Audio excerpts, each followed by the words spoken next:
নির্বাচনে তারেক রহমানকে প্রধানমন্ত্রী করতে চাই।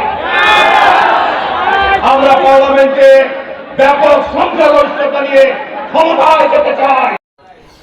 চলো যাই পদ্মা বাঁচাই। পদ্মার পানি বন্টনের দাবিতে শিবগঞ্জে বিএনপির আয়োজনে বিশাল সমাবেশ।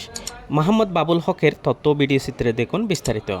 সাফাই নবাবগঞ্জের শিবগঞ্জে চলো জি বাই হারগে পদ্মা বাঁচাই এই স্লোগানকে সামনে রেখে পদ্মা নদীর ন্যায্য পানি বন্টনের দাবিতে শিবগঞ্জ উপজেলা বিএনপির আয়োজনে বিশাল সমাবেশ অনুষ্ঠিত হয়েছে।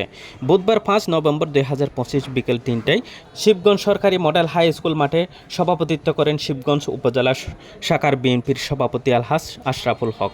শরীফুল ইসলাম মাস্টারের সঞ্চালনায় সমাবেশে প্রধান অতিথি হিসেবে উপস্থিত ছিলেন বিএনপির চেয়ারপারসন বেগম খালেদা জিয়ার উপদেষ্টা পরিষদ সদস্য ও সাবেক সংসদ সদস্য বীর মুক্তিযোদ্ধা আলহাজ অধ্যাপক মোহাম্মদ শাহজাহান মির্জা।